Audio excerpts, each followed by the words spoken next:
Bismillahirrahmanirrahim. Bertemu kembali dengan pelajaran akuntansi. Untuk hari ini kita akan membahas tentang jurnal umum.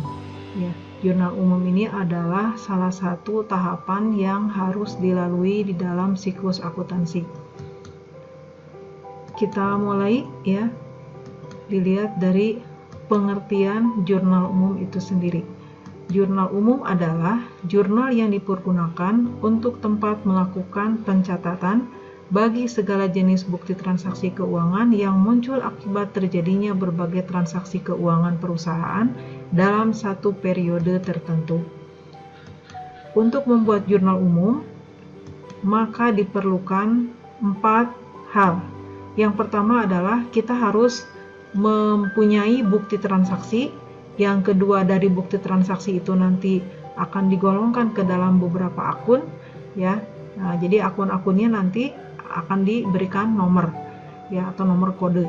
Yang ketiganya, kita harus melakukan analisis transaksi berdasarkan bukti transaksi yang sudah dikumpulkan. Nah, kemudian yang tahap yang keempatnya adalah kita akan melakukan pencatatan transaksi itu ke dalam sebuah tabel. Kita bahas satu-satu. Yang pertama adalah bukti transaksi. Bukti transaksi terdiri dari bukti intern. Bukti intern dibagi menjadi 3. Yang pertama adalah bukti memo. Memo atau memorial. Memo biasanya berisi catatan kecil. Catatan tentang catatan keuangan perusahaan yang berkaitan dengan transaksi pemakaian perlengkapan atau penyusutan. Jadi, bukti intern biasanya bukti yang dikeluarkan oleh perusahaan untuk kepentingan perusahaan itu sendiri. Jadi, bukti intern itu tidak diberikan kepada pihak luar. Nah, salah satu contohnya adalah bukti memo ini atau memorial. Jadi, sifatnya hanya memberikan pemberitahuan bahwa sudah terjadi pemakaian perlengkapan oleh para pihak intern perusahaan ya. Kemudian ada juga yang berupa pemberitahuan penyusutan, misalnya ya, penyusutan harta tetap. Nah, kemudian yang kedua adalah bukti kas masuk ya, bukti kas masuk dan bukti kas keluar. Nah, ini sifatnya hanya sebagai pendamping dari bukti ekstern yang akan kita bahas selanjutnya. Nah, kalau bukti ekstern adalah bukti transaksi yang akan dipergunakan atau datang dari pihak luar ya kepada pihak intern atau dari pihak intern kepada pihak ekstern gitu ya. Nah, yang pertama adalah bukti faktur. Nah, faktur ini terdiri dari 2, ada faktur pembelian, ada faktur penjualan.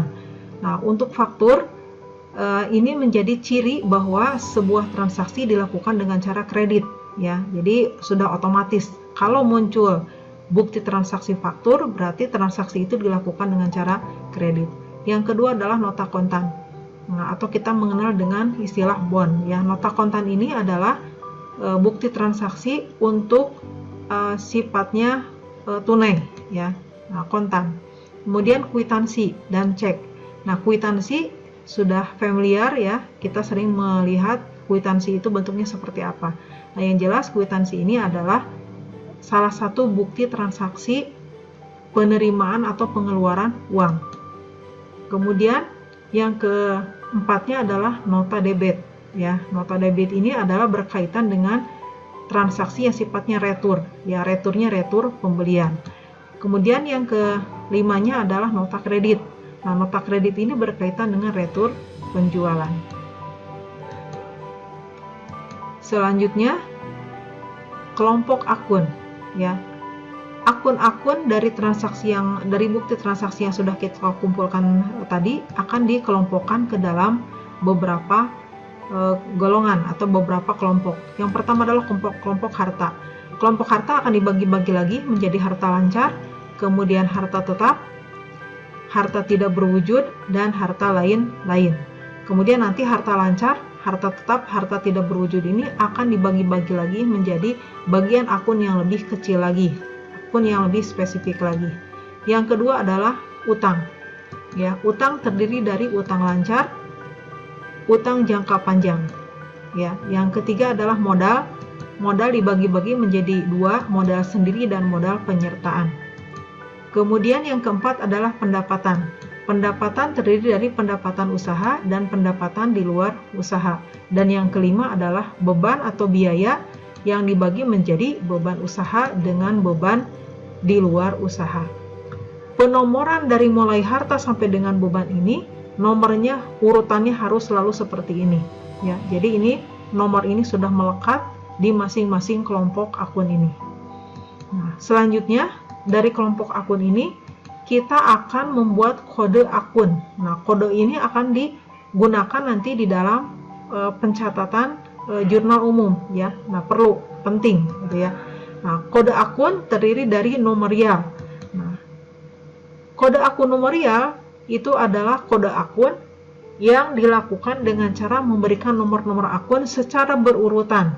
Nah, contohnya yang tadi sudah Ibu sebutkan, bahwa mulai dari harta sampai dengan beban memiliki nomor urut yang pasti, yang jelas, ya.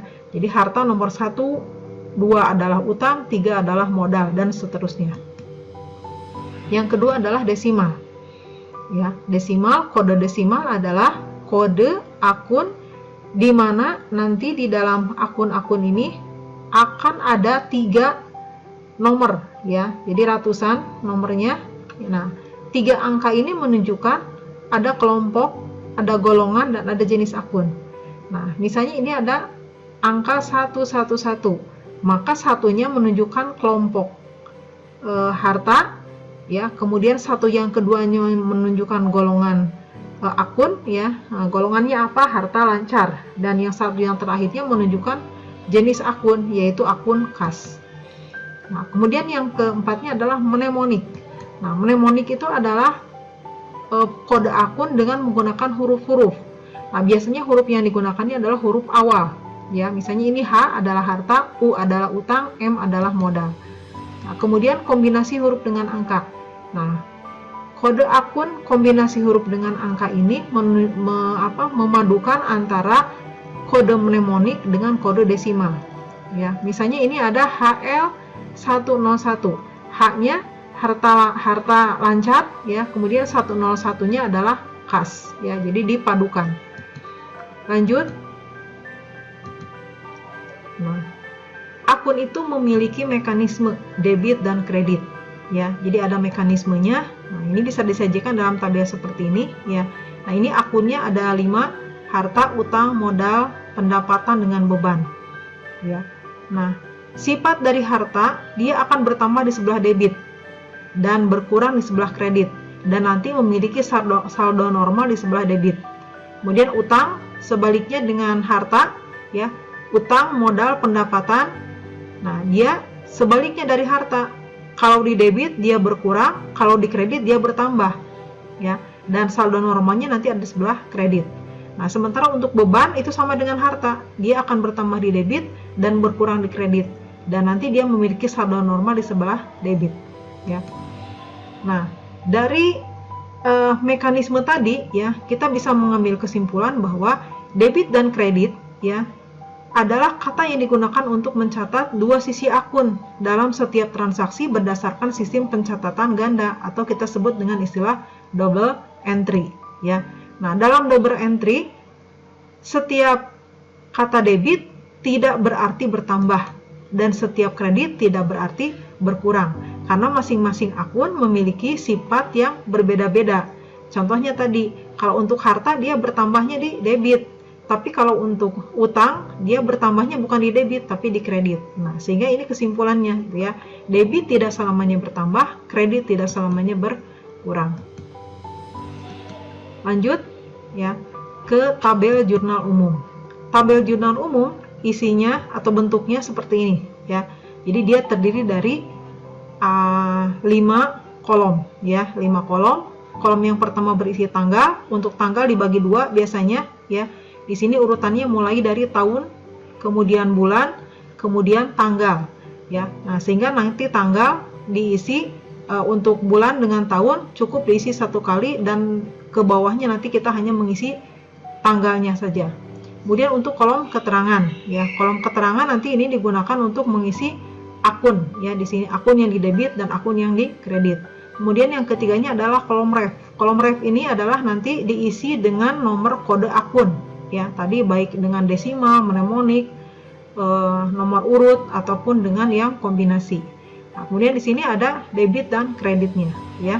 Nah, nanti ini akan nyambung ke sini. Pencatatan di debit berarti dia disimpan di debit, pencatatan di kredit berarti dia disimpan di kredit. Berdasarkan mekanisme yang sudah tadi disebutkan di awal ya. Nah, untuk hari ini cukup seperti itu segitu dulu ya. Baru sampai ke tabel ya. Insya Allah nanti di pertemuan yang akan datang kita akan membahas tentang contoh soal ya, contoh soal transaksi, dan kita akan nanti memasukkannya ke dalam tabel ya. Sekian, terima kasih atas perhatiannya. Assalamualaikum warahmatullahi wabarakatuh.